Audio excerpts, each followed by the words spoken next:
Nuno Espirito Santo was in no mood to take the bait.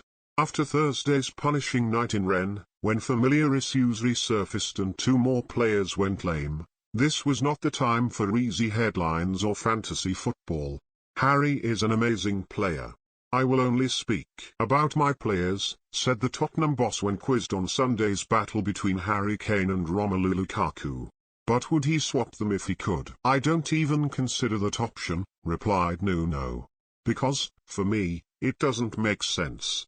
One for everyone else to ponder then. Try as he might to turn down the noise, Nuno cannot ignore the difference Lukaku has already made to Thomas Tuchel's side. He cannot pretend Kane won't be judged on days like Sunday.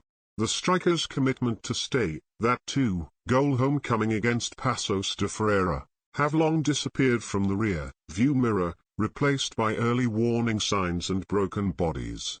No time for panic stations yet, but what an opportunity for Kane to turn a swelling tide.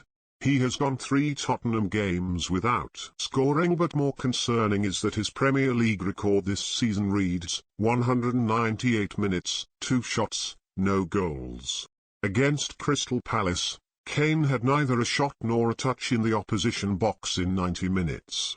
A first in his top-flight career. Rennes was a similarly fruitless trip, even if Kane's through-ball created Spurs' opener in a 2-2 draw. Lukaku, in contrast, has been relentless.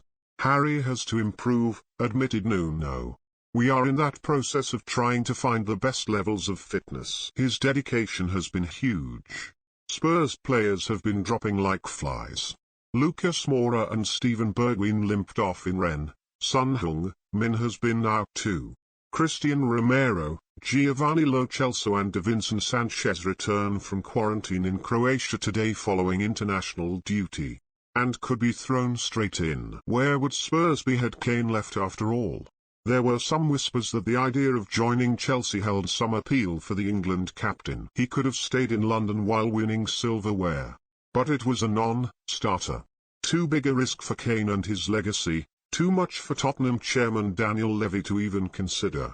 Bad blood between the two boardrooms is well established and has already impacted on deals involving the likes of Luka Modric, Willian, and Antonio Rudiger. Tuchel said, "We never had a list with his name on it, and I never went to Marina Granovskaya, club director, to tell her to buy him. But the club sorted out the situation. We had some information. But it was never that close that we had to experience the rivalry. We know about the rivalry, but I had a feeling that it was never that far." Tuchel spoke about the differences. Lukaku operates higher up the pitch and is more physical. And similarities between the two. These guys are born to score goals, and if they do not score they are not happy, he said. I am pretty sure they both started showing this mindset when they started playing football at 5, 6, 7 years old. But with Lukaku a reference point for his attack and already a hugely influential dressing room figure, Tuchel will have no complaints about which striker ended up at Stamford Bridge. Romelu is the same, a team player like Kane. He is here to help us win titles. That is what big players do.